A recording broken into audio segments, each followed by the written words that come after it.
What's up, guys? Back again. Hope you're doing well. Happy holidays. Today is December 16th. It's a Tuesday. It's a beautiful day here in South Carolina. We just got back from Illinois yesterday. I went up to see my grandparents, my brother.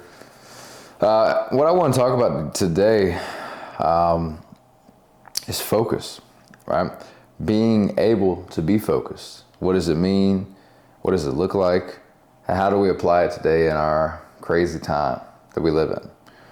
Well, first of all, to explain why this matter comes to mind, while at my grandma's over the weekend, my brother and I had a somewhat long conversation about focus and meditation and mindfulness as a whole. He asked me some questions around where we live now and the things that I do, and I naturally brought the conversation to a place of being mindful and practicing the act of meditation and visualization, and the things that has brought me in my life. Upon which he stated that he couldn't see himself doing more of the meditation kind of thing, simply from a place of not being able to focus or stay in one place for one period of time. And to this I responded that I understood completely. Again, as I've told you guys hundreds of times, I grew up very much anxiety or anxious. I was always someone, and I still have some anxious tendencies, right? I was always someone who had a lot of anxious tendencies, would be overly anxious about many different things that wouldn't make any sense.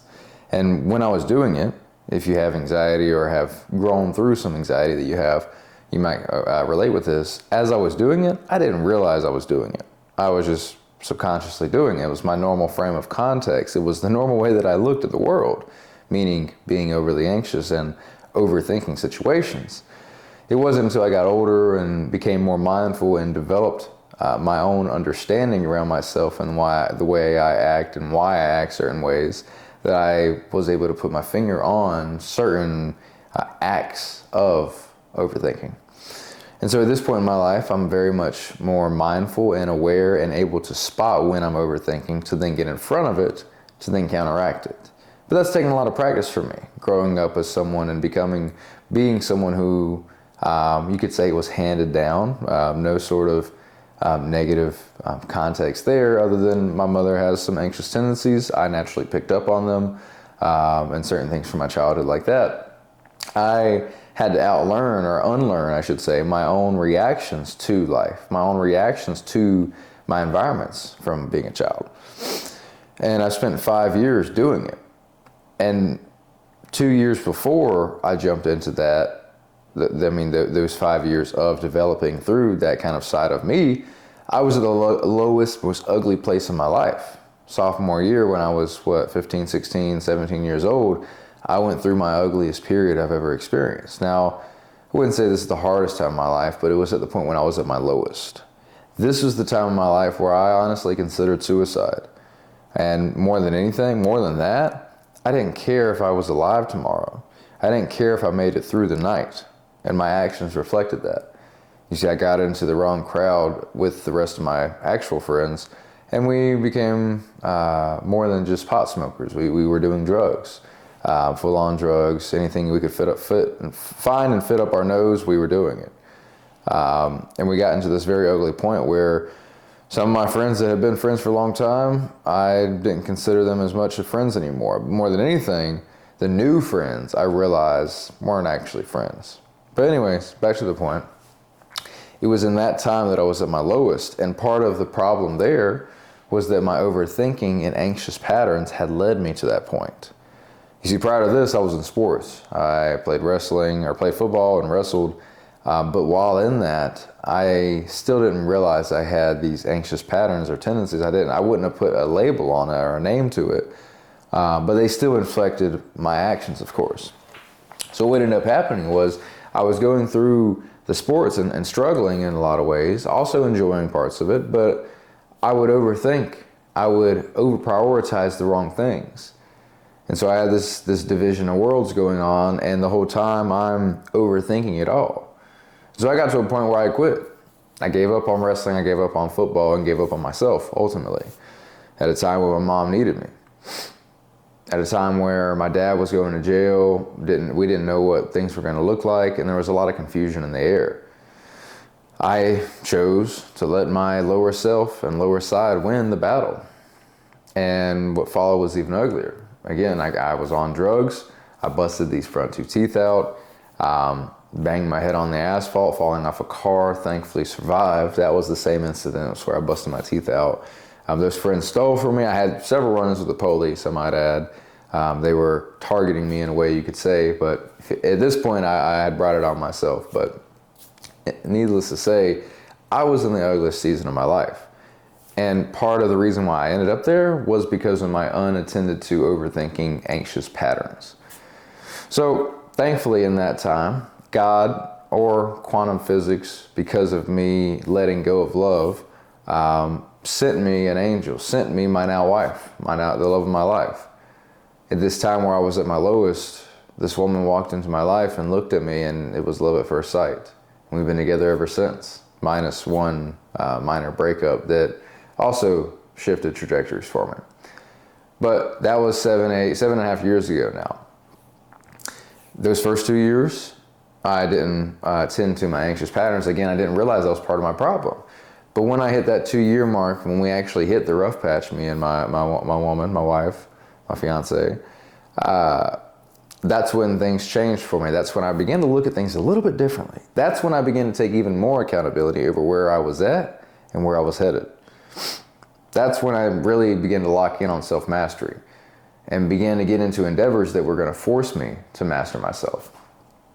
So I tell you all that to help you understand that from that very point, I've spent the last 5 years getting through my own anxious patterns, working through them, releasing the energy that's trapped inside of me to then be more present, be less dense with my weight. But those whole 5 years haven't been straight removal.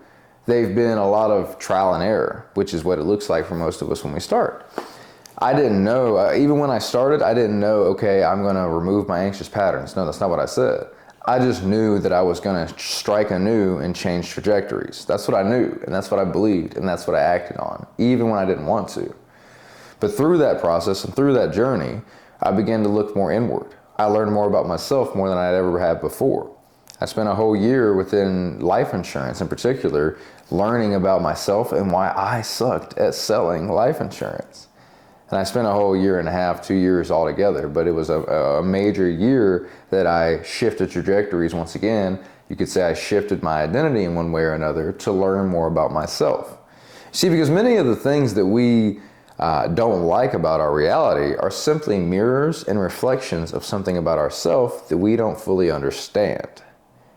Let me say that again.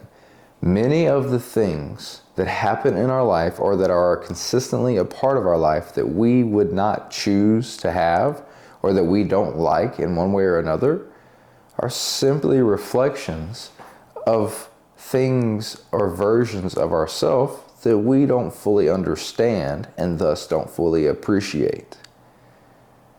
Think about that for a second. Because everything's a mirror. Everything in your reality is a mirror, whether that makes you mad or not. For most people, it makes them mad at some point because it forces you to take full accountability.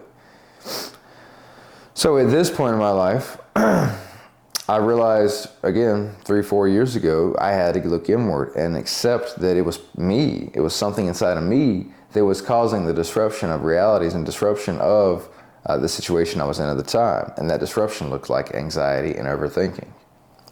So in that journey, I began to work more on those things and those understandings. I began to look more inward so I could understand why I was anxious, why I was overthinking, why certain characteristics of some person triggered me more than another. And I began to understand more about myself. I began to understand more about the ugly sides of my childhood and ugly sides of my life in general that I didn't want to look at before. I began to look deeper within them. And what this did ultimately was it helped me understand myself and thus allowed me to convey myself better, not overthink as much, and work more effectively on the tasks that were at hand. But if it wasn't for that initial challenge, that initial trigger during the work that it led me to think about and feel negative emotions about the pattern, the anxiety, the different things within me, if I never felt that trigger, I wouldn't have then worked through it to then make myself better. and become, or I say make myself better. I really mean release the things that were holding me back from being better. You remember what I talked about earlier, right? Actually, that was something else I was talking about productivity in. So never mind that.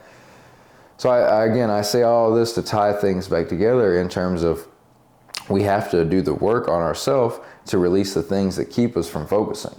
Because when you really think about it, focus is the difference maker of everything.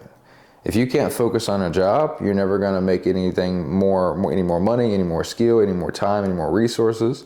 If you can't focus on any sort of habit or hobby, you're not going to get better. If you can't focus on your child, you're not going to make their life as great as it can be or help them learn in the ways that they're meant to. Everything is based on our ability to focus. Yet when you look around at the outside world, we're constantly being taken from focus. We're constantly being really consumeristic and losing to our lesser self, all in the name of feel-good hormones, feel-good, simple gratification. You see, it is our ability to focus and to muster long-term gratification-based understanding and work ethic that actually allows us to create new realities and create new things for the human existence, right? But on a micro level, just being able to focus on yourself, on things that aren't as easy, that's going to make the difference maker between a life that you desire and a life that you hate. Just the simple things, being able to foster the mindset of continuous growth and continuous effort for the long haul, that's the difference maker. Something that's been on my mind the past 2-3 weeks, and long before now as well, an old idea that one of the life insurance mentors had taught me. In life insurance, you have a lot of people who come in, get their license, and then are gone within a few months, even though they spent so much time to get the license, so on and so forth. He would say that you either come in and do really well and then crash and burn, and that's when your thing gets hard, that's when your journey gets hard and it's going to test you, or, and I was more on this side, you suck at first, but if you stay with it, things get a lot better and you can learn a lot and you can grow and develop. Both sides are great. Everybody works on different sides in different situations and different environments. But I've always been someone who's been on that latter side where it takes me longer to get going and I might suck at first, but as I get going and as I do better, I learn a lot and I learn how to be consistent out the gate. Many people who start out really well and then crash and burn, it's even harder for them to learn and stay consistent. Many people face that. So there's always two sides to the battle. There's always many sides to the battle. But no matter what the battle is, the biggest differentiator is your ability to focus. So guys, I hope you enjoyed this video here today. Let me know what you think below. Like, comment, subscribe. Send this to someone who needs it. If you know someone who is struggling with their focus, struggling with the way that they maintain their motivation or at least their momentum within any given endeavor, maybe send them this video, maybe it'll help. Or if someone's struggling with anxiety that you know, send them this video and my channel in general. I appreciate you guys. Let me know how you feel below. Have a great day. I love you. Let's go.